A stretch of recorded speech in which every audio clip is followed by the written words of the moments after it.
Oui, je crois que le son est activé. Oui, je cherche à l'activer.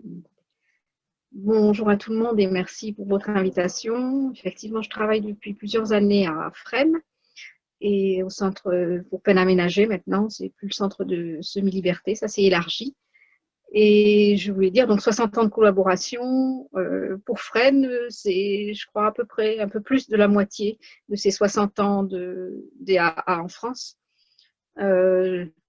Ça veut dire que lorsque je suis arrivée à Fresnes, les alcooliques anonymes étaient déjà présents et j'ai eu le bonheur de les rencontrer, d'être invitée aux anniversaires annuels de leur présence à Fresnes et de partager avec eux ces moments riches. Je reviens sur ce que vient de dire Marion. Ce sont des personnes détenues qui ont vécu souvent l'enfer. L'enfer est peut-être pas aussi important d'ailleurs dans la prison pour un certain nombre de personnes. Lorsqu'elles arrivent, elles ont, oui, pour certaines le choc carcéral, et puis pour d'autres c'est un petit peu plus l'habitude. Elles sont dans une petite routine, on va dire. La prise en charge médicale, Philippe Maugeron en a bien parlé, hein. La prise en charge est effective dès l'entrée dans la prison sur le plan somatique.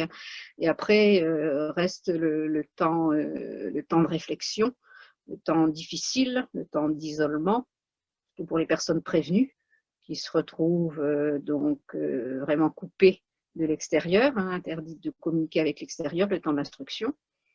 Et passer le temps du sevrage, hein, des difficultés physiques, des cauchemars éventuellement, donc qui sont quand même beaucoup diminués par les traitements qui sont disponibles lorsque les personnes l'acceptent, ce qui n'est pas toujours le cas. On peut avoir peur davantage des produits chimiques, des médicaments prescrits par le médecin que du toxique qu'on a l'habitude de prendre et qui est devenu une seconde nature. Eh bien, c'est cette opportunité, lorsque je les rencontre, moi, à distance du sevrage physique, que je ne manque pas de leur signaler que cette présence des alcooliques anonymes hebdomadaires, pour les premiers temps, je travaillais, qui est devenue là un petit peu moins fréquente et particulièrement en ce moment, qui est complètement bloquée. Plus d'intervention de l'extérieur parce que ce sont des réunions donc où les personnes s'inscrivent. Alors avec des motivations qui peuvent être tout à fait de l'ordre de l'intéressement, de bonne conduite en quelque sorte. Il y a comme des bons points qui font qu'il peut y avoir des jours de détention qui sont supprimés parce qu'on a participé à un groupe, ça peut être culturel ou autre, mais pour les alcooliques anonymes, ça n'échappe pas non plus à la règle. Mais je me dis, lorsqu'ils font cette rencontre-là, j'allais dire de ces professionnels, non, de ces membres alcooliques anonymes bénévoles qui apportent leur humanité, leur parcours de vie, la sincérité dans laquelle ils peuvent témoigner de ce qu'ils ont vécu, et quelquefois et souvent avec beaucoup d'humour, ce qui amène un réconfort énorme. Alors, c'est vrai qu'il y a des réticences, et les réticences, ce sont les mêmes que pour la première venue dans un groupe en milieu libre, hein, c'est la confrontation au groupe. La difficulté aussi s'ajoute que l'anonymat, pour appeler quelqu'un dans une réunion, ne peut pas être respecté. Donc, il peut y avoir du côté de l'administration pénitentiaire qui est en renouvellement permanent, donc auprès de qui il faut souvent faire cette information que bon, il y a peu de respect et beaucoup de respect à maintenir sur ces personnes qui sont malades, et que que l'appel peut être un petit peu plus discret que les alcoolos ou des choses de ce type. Donc,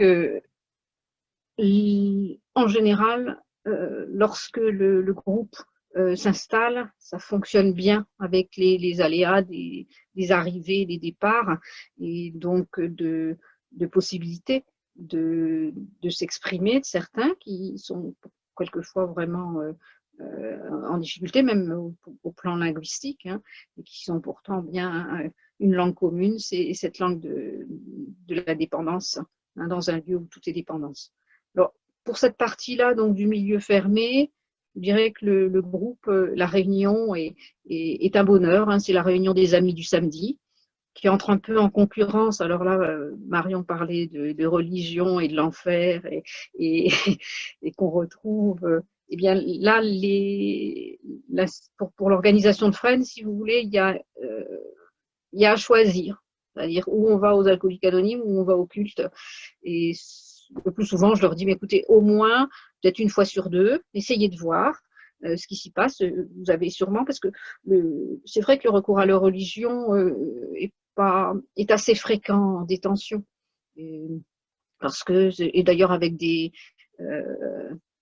je pense à des détenus qui n'hésiteront pas à solliciter toutes les confessions.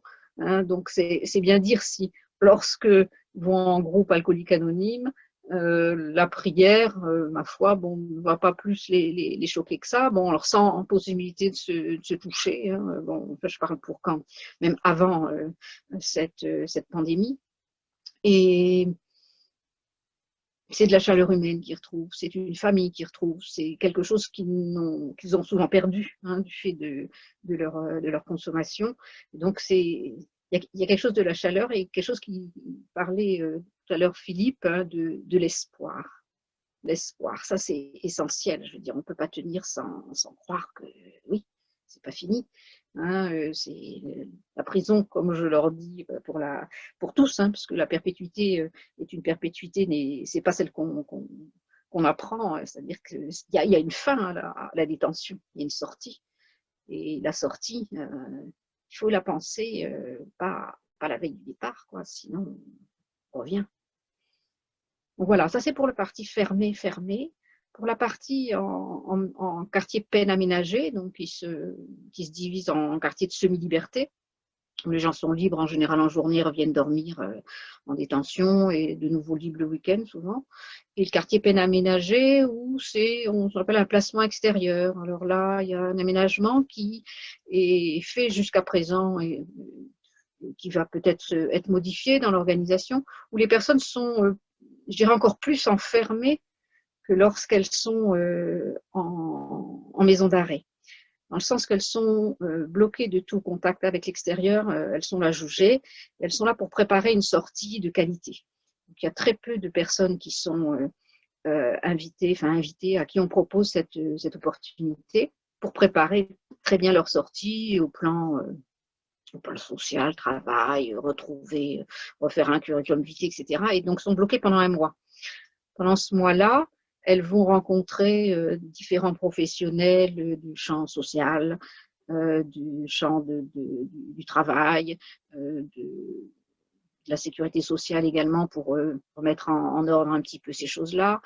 Et puis, donc j'interviens pour une après-midi, une matinée, une demi-journée, pour rencontrer ces personnes qui sont obligées de participer à ce groupe, donc qui ne sont pas sélectionnées comme étant des malades alcooliques.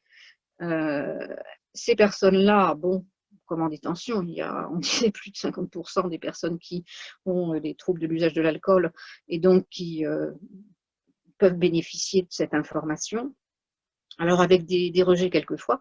Et donc j'ai commencé à intervenir, ces personnes-là, ça devait être à peu près en 2006, hein, au moment de l'ouverture.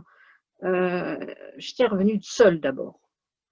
Et puis, connaissant le mouvement alcoolique anonyme, je me suis dit, mais ce serait peut-être bien que je sois accompagnée par des membres du mouvement alcoolique anonyme.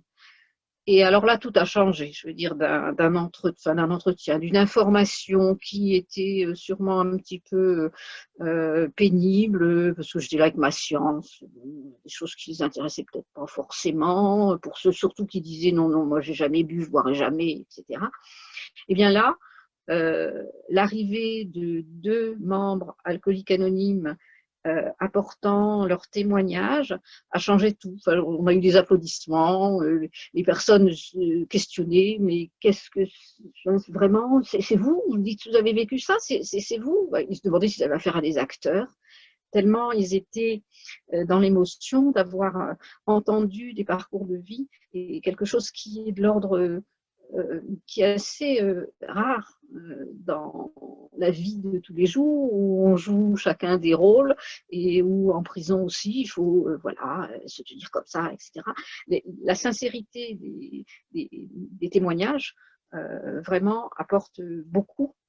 Et donc la collaboration, oui, la collaboration, c'est une chose qu'il faut qu'il continue, qu'il faudra peut-être qu'elle prenne d'autres formes parce que cette situation, la pénible que nous vivons, nous empêche maintenant d'intervenir euh, avec donc la forme de réunion, bon, sous forme de visioconférence comme là. Ce serait bien que ça puisse se faire en prison. Je me dis que c'est pas impossible. Hein. Il suffit de se trouver une salle, de faire quand même pas mal de démarches pour que les choses puissent arriver. Mais c'est souvent, oui, le fait d'une personne motivée. Et là, la chance des alcooliques anonymes à Fresnes, c'est que leur entrée a été initiée par le service à l'époque appelé socio-éducatif, qu'on appelle aujourd'hui pénitentiaire d'insertion de probation. Donc, c'est la pénitentiaire qui est un peu moteur dans l'histoire. Donc, il n'y a pas de problème, ça va continuer, ça va reprendre ou ça va se transformer si nous sommes toujours ennuyés par ce virus. Voilà ce que je